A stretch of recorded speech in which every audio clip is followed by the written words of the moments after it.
The House January 6th committee deleted more than 100 encrypted files days before the GOP took the majority. Saying sources here. Apparently Fox News has the exclusive here because it starts with exclusive. Like on Twitter when it says breaking. Yeah. It's not actually breaking, you know. I feel like they're lying to us. Yeah, good. They are. What are they hiding from us, you think? I don't know. The Fedsurrection? Is that what happened? I don't know. The former House Select Committee on January 6th deleted more than 100 encrypted files from its probe just days before Republicans took over the majority in the House of Representatives. Fox News Digital has learned. Fox News Digital? Yeah, that's not even... They're experts on this stuff. Not even Fox News Analog. This is the digital section. They move faster and more efficiently. The House Administration Committee's Oversight Subcommittee, say that 5 times fast, is leading an investigation into Jan 6, led by Chairman Barry Loudermilk, who is a Republican from Georgia. The panel is investigating the security failures. That's how I like my milk, by the way. Louder? Yeah. Me too. Louder the better. I do too. I agree with that. The panel is investigating the security failures on that day, as well as the actions of the former Select Committee investigating the Capitol riot. Sources familiar with Loudermilk's investigation told Fox News per House rules, the former Select Committee, which was chaired by Benny Thompson, was required to turn over all documents from its investigation to the new GOP-led panel after Republicans secured the majority of the House of Representatives following the 2022 midterm.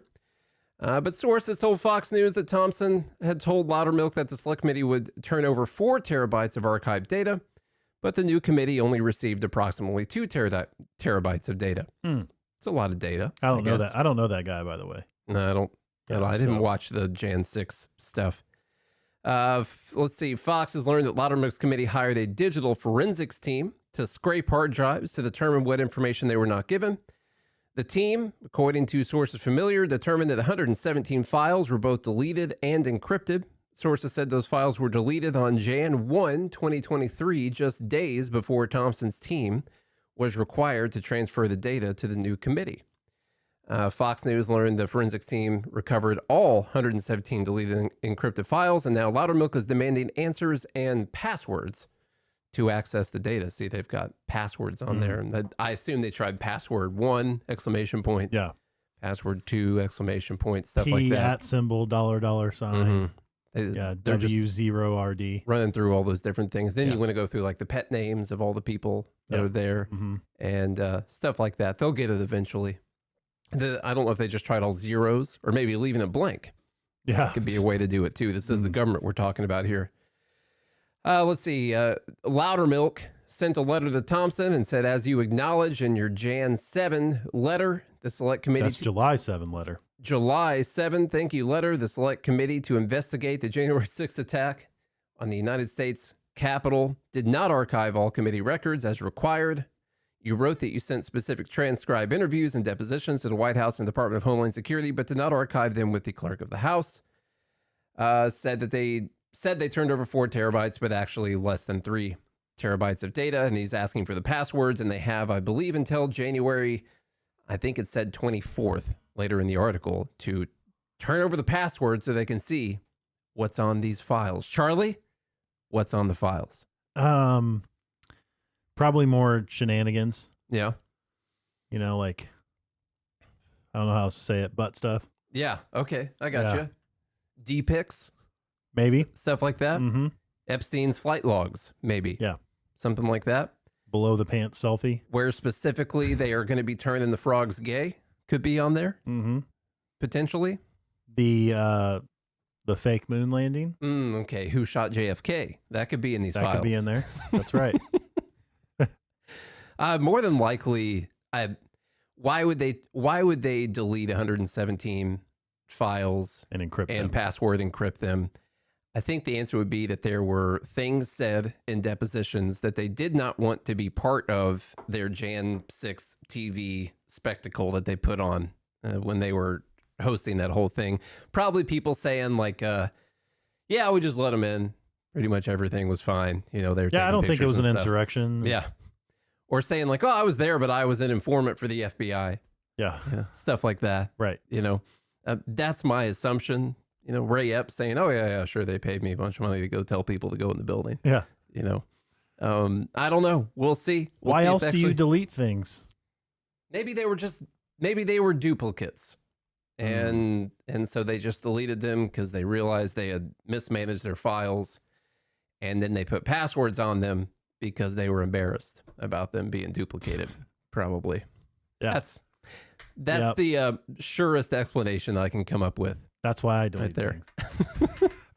Anyhow, we'll see what they say. I don't know what it's going to be. In other news, do you think they'll be able to get the passwords? They sent it in a letter that they have to give them the password. So I don't know what else they're going to do. I mean, I guess you could actually get in trouble. Is that like obstruction or something? They don't have a sign on the door that says like you must leave passwords. That's true. When turning over. Or like encrypted files prohibited on the door. Right. So they can't X do through that. it, that kind of thing. Yeah. Was this a strongly like written letter? Like I'm not sure how strongly worded the letter was. I don't know. Depends on how strongly the words were in there. We'll see. Loudermilk won't show us the letter. Do you think he typed it in all caps? It probably did, so they knew that he was yelling at them, so and it was very important. Okay, good. That's what I would hope from my congressman, anyway. All right. On the other side of things, Meatball Ron has ended his 2024 presidential campaign. Ron DeSanctimonious dropped out before the New Hampshire primary, which is tomorrow, because he didn't want to get 5 or 6%. And also, he endorsed Trump. Kind of, I guess. Yeah. I mean, it seems like. He said that he took a vow or oath or whatever to support the Republican nominee. But he didn't say it was Trump yet. No. I think essentially he endorses Trump. You see, now I actually hadn't listened to anything that he said. I assumed that he just endorsed Trump. No. Are you sure about that? I'm pretty sure. Because I saw several posts on Twitter saying that he endorsed Trump. I did too, but I listened to the actual speech that he gave. Okay. And he said that he took an oath to endorse the Republican nominee. Okay. Oh, look at that. Fact check Charlie coming in on a Monday. That's right. I like it. All right. Anyhow, I read a little Twitter this weekend. He's out of there. He's gone. In between packing boxes, you had time to scroll some Twitter. I sure did. Nice. He's out of there, which is, he's been a decent governor on some things. He's kind of a weird guy. Ever since I saw he's been a bad governor on some things. He has also been bad. We've criticized him on several things. Especially we went out there on the ledge and critiqued what he did with Disney there in Florida because we weren't big fans of that. He seems like kind of a weird dude who wears hidden high heels to make himself taller and grinds his teeth in a really weird fashion and kind of looks like Homelander from The Boys. And so I think that is all those things combined together is what took him down. He's just kind of a strange dude. Gavin Newsom looks like Homelander. Gavin Newsom has the the aura of Homelander. Yeah. But I mean, you look at their faces, you put them side by side, DeSanctimonious and Homelander. There's some pretty good shots out there I've seen. They're probably all AI generated. I don't know. So anyhow, he's out of the race. And now it's just going to be between Nikki Haley and Donald Trump. She said it, that it was a 2-person race. She spoke it into existence. Look at that. Woman power. Yeah. I mean, after Iowa, she said it's a 2-person race, even though Ron came in second in Iowa and she came in third. I also saw where Ron said that he would for sure continue his presidential campaign till the end of March. And that didn't happen. That didn't happen. That was on a podcast two days before he announced the end of his campaign. He probably got some more donations when he said that. He's probably going to focus on being governor again, I bet. Which I think is fine. And maybe it'll be his. Do you think he's going to be vice president? No. Me either. So. I don't see it happening. I really don't. The next thing, let's talk about Trump for a minute. I think Trump's probably going to be the nominee. We'll look at something that he said recently, speaking in New Hampshire, that got a nice community note on it. Actually, we could watch the video and just listen to what he had to say about tariffs. You know, tariffs? That's how you punish other countries. You get Mexico to pay for the wall. You get China to pay for their cheap goods and stuff. And it's just a great way to be. I took on communist China like no administration in history, bringing in hundreds of billions of dollars, pouring right into our treasury. when no other president in all of these years had ever gotten 10 cents, not 10 cents came into our country from China. And I took... I'm going to need a fact check on the 10-cent thing. Oh, good thing the readers left a community note. Yes, it is a good thing. Man, I just love me some community notes, Community note said, the claim that Trump brought in hundreds of billions of dollars from China is false. The tariffs that he is referring to are almost entirely paid by American consumers, not China. They amount to a large tax increase. Look at that. That is true. Education coming from community notes. Fact check, true. In fact, when you put tariffs on Chinese goods, you think about it for 2 seconds. China doesn't pay the tariff. It's the people that are buying the stuff from China that pay the tariff. That's how a tariff works. Okay? So, no, they didn't pay it. Americans paid those tariffs that you were putting on Chinese goods. In fact, it actually caused some companies to move all their manufacturing overseas to China. I was reading about that because they would order components from China and assemble them here. It was actually cheaper just to have everything assembled in China and then ship them over from there for some of these companies. So I read an article in NPR about that. They're also critiquing Biden because Biden has kept these tariffs going as well. And it's just a tax. NPR is critiquing Biden? Yeah. Yeah. It was actually from last year sometime. But plenty of articles talking about how the cost of the tariffs actually are borne by the American people. Now, who would have predicted that? There's not a single economic theory out there that says this would actually just cause prices for Americans. And there's not a podcast bringing it to you. Not a single one. There's not an economic ideology. There's not a political party out there. Do you think how many people realize how sarcastic we actually are?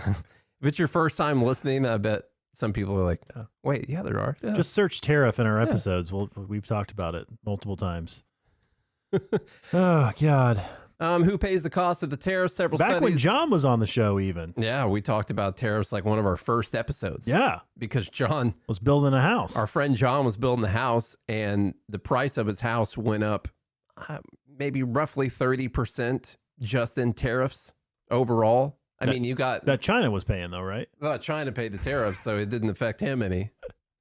And no, he was getting solar panels, the windows and stuff, and then even wood, we had tariffs on Canadian wood. And so everything got more expensive for people here in the United States if you're still going to buy from these other countries, or you could buy from American manufacturers that are just more expensive. Yeah.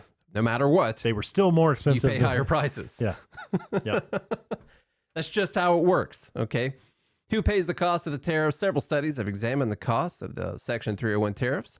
For example, these economists showed that by the end of the first year that the tariffs were in place, U.S. real income declined by $1.4 billion per month.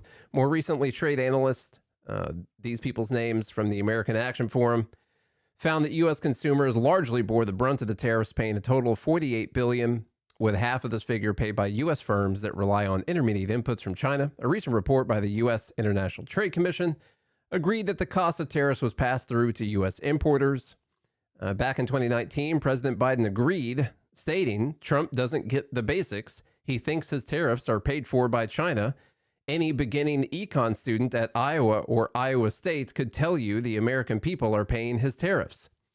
But he kept the tariffs. Well, yeah, because now that the government has that money coming in. And also it would be bad politically for him to come in with all of the hubbub around Hunter and China and all that stuff. And he comes in and takes away the China tariffs. Republicans who claim to know things about economics would say that he was just trying to help China when he did that, because people don't actually have any principles when it comes down to it, unfortunately.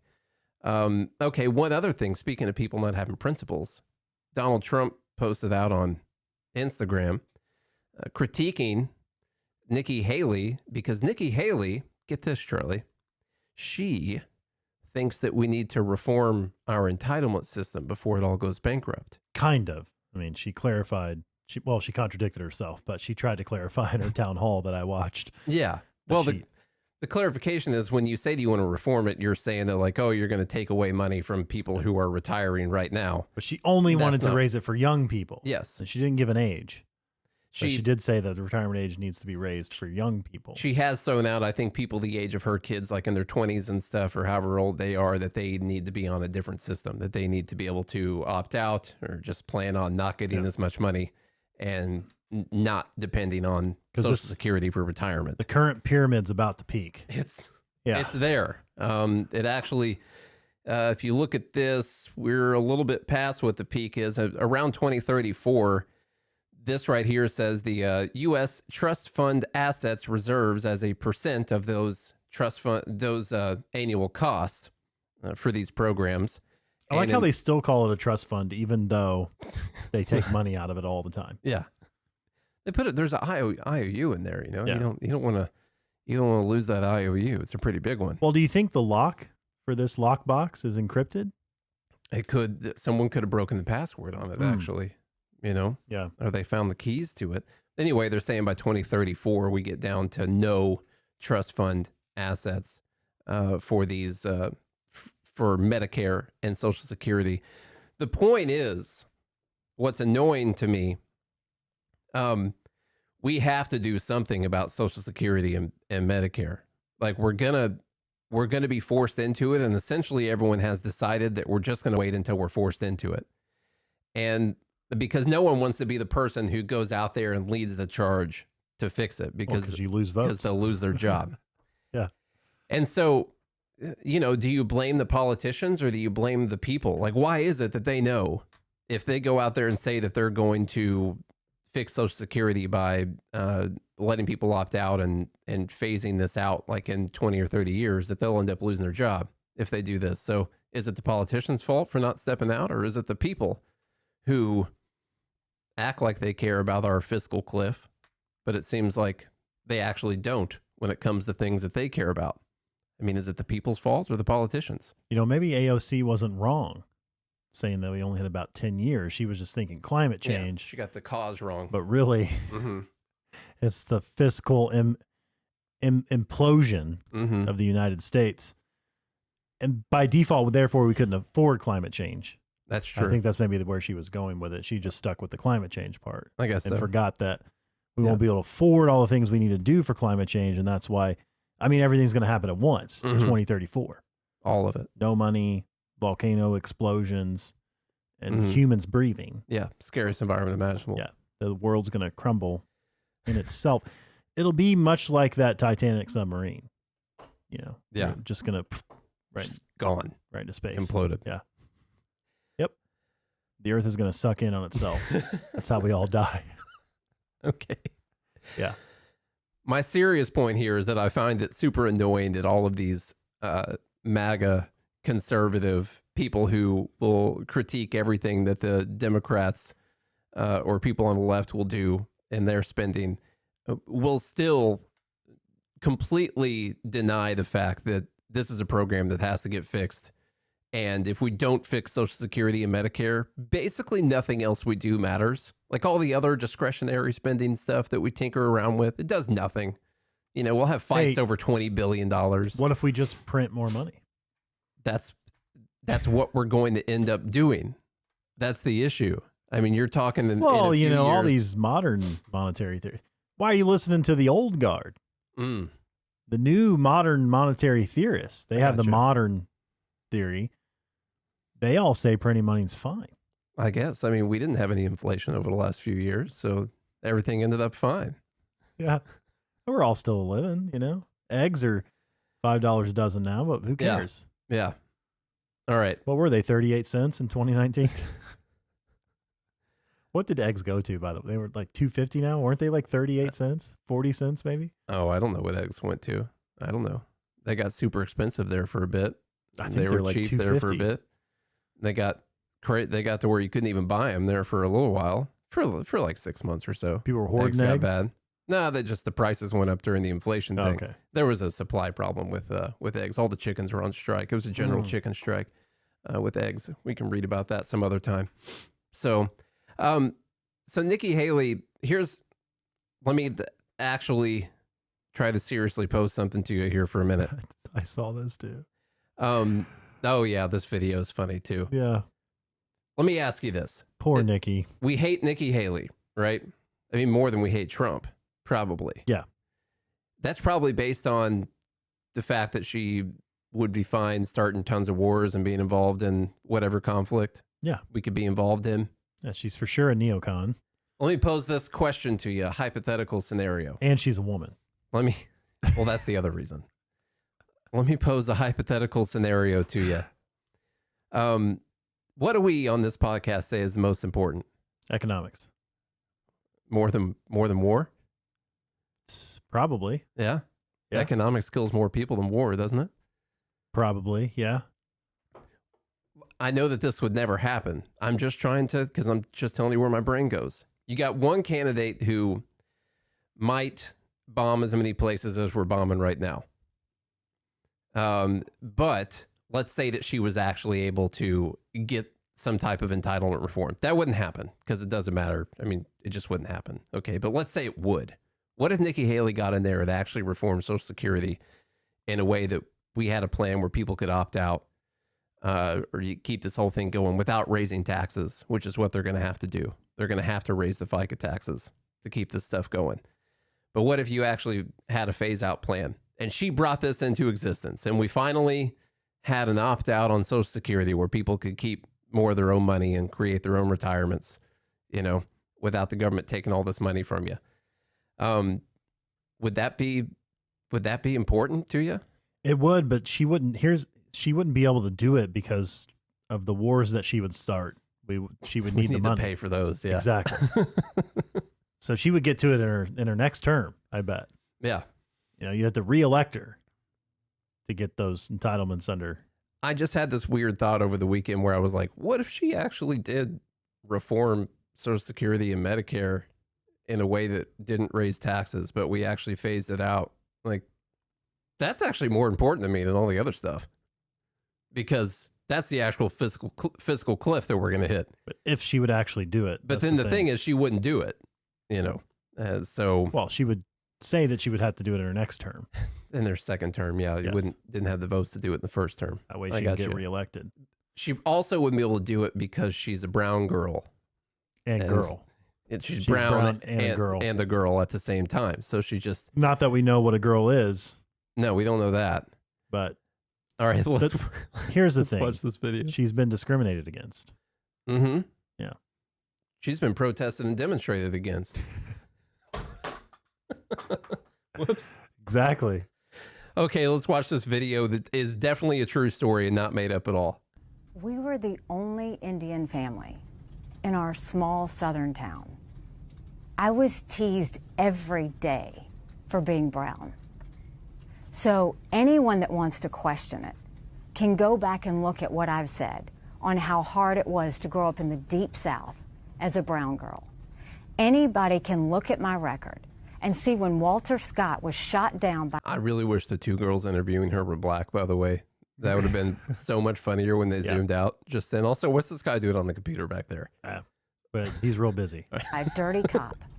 How I made sure that the Walter Scott family didn't suffer because we put the first body camera bill in the country in place. Source of pride. Saying that I had white friends as a source of pride. If you want to know what it was like growing up, I was disqualified from a beauty pageant because I wasn't white or black. Because now, what beauty pageant is this, by the way? It was a non-Indian beauty pageant. I want to know what the beauty pageant is, where they were like, well, we can't put you with the whites, and we can't put you with the blacks. And then you're talking like, what is this? And you're the only red. This is in the 80s or something like that, maybe. And you're like, well, she doesn't fit. She doesn't fit with the whites or the blacks, so we can't allow her to be in this beauty pageant. No, there's just no way.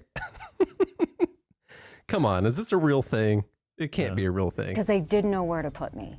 So look, I know the hardships, the pain that come with racism. It's the reason that I fight bullies every day when it comes to racism, anti-Semitism, or hate, and I always will. If I didn't mention slavery on that day, it's because that's an automatic. There's always been, the Civil War's always been known about slavery. Okay, now they're talking about her answer when whether or not the Civil War was about slavery. Oh. And so she would definitely pass entitlement reform. She definitely would. Yeah. I believe her. Yeah. I believe Everything in Nikki. she says. Yeah. I Let me mean, ask- she's not doing anything different than any other politician. They all lie. I mean, to have in the years that we've just gone through, to have a Republican almost front runner, not front runner, but a Republican woman up there that just is consistently playing the race and the gender card all the time is more annoying than anything Donald Trump says, in my opinion. Yeah. And I don't care because I'm not going to vote for any of them. But I find it to be very annoying. And the idea that she thinks that this is going to play with Republican voters doesn't make any sense. So then I'm asking, well, what voters is she trying to play to right now? And I guess it's probably women. I guess it's probably minorities, but it's probably a lot of independents and maybe some Democrats that are definitely not going to vote for Biden. I've heard a lot that she's actually like a Democrat plant, that that's their plan to try and take out Trump. Are they funding her campaign? Yeah. Like they are funding other Republican campaigns? Yeah. I want to take a detour here. The enemy of my enemy is my friend. I'm going to tell you my new theory. Are you ready? Yeah. Ready for my new theory? Yes. So the No Labels Party, which doesn't have a label, just so you know, they're alleging a criminal conspiracy against the 2024 presidential effort. So they're trying to get on the ballot in all 50 states. I don't know how you're going to label them. They don't have any labels, but it's going to be No Labels Party out there, and they can't get on the ballot. Well, they're saying that this is actually a criminal conspiracy to block people from having choices. Now, as a libertarian, kind of agree. Problem is we have a name. Yeah. That party there's has a a label. You got to not have a label. That's right. There's actually an article here in the show notes about this. A few articles down. No Labels alleges criminal conspiracy. You can read it if you want. If you've got that up. The problem is I haven't seen the show notes. We haven't used the show notes thing in a while. Months. All right. No Labels, the nonpartisan group preparing to run a third-party presidential ticket, has asked the Department of Justice to investigate whether Democratic and Republican strategists are engaged in an unlawful conspiracy to subvert Americans' voting rights.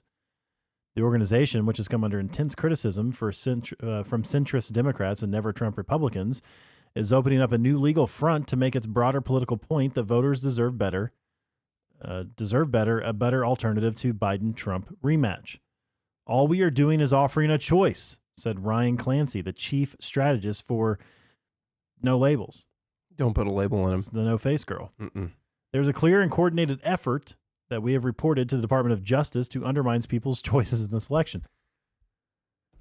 Yeah. Mm. You would say the Democrat and the Republican Party have made a clear effort. They have banded to together. make it impossible to get people on the ballot. This could actually be a really, if they were to get some type of a law change with this, it could be pretty beneficial to not just them, but also the Libertarian Party or whoever else that's trying to get on the ballot in all 50 states. So that could be pretty cool. They're alleging that there's a fundamental distinction between political criticism of candidates, which is allowed, and working to prevent a political party from gaining ballot access. These groups are using intimidation to keep groups off the ballot, said former North Carolina Republican Governor Pat McCrory, the No Labels co-chair. This is not just an attack on a candidate, but on the right of the American people and our democracy. Well, any attack on our democracy we cannot have. We can't have. This is an insurrection.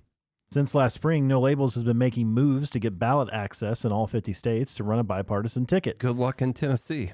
Those efforts have been met with alarm by operatives in both parties, but the White House has largely stayed out of the fight.